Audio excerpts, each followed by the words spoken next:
Thế nên em lén xa anh quá lạnh lùng, vì vì nhau nhưng sao lại giống như mình cách xa nhau đến muôn trùng. Và làm sao cho anh được sống như ngày đó vui đùa chẳng ngại ngùng. Và điều anh làm khi ấy là sai hay là đúng? Chỉ là đôi môi, chỉ là vài câu yêu thương thôi mà em đã khiến anh yêu em không thể phai phôi.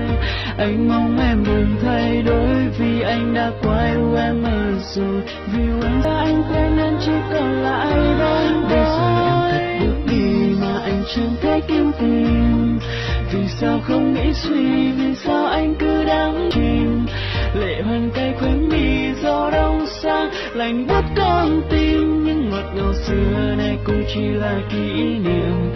Ra như anh lại kiếp sai lầm, kiếp sai lầm.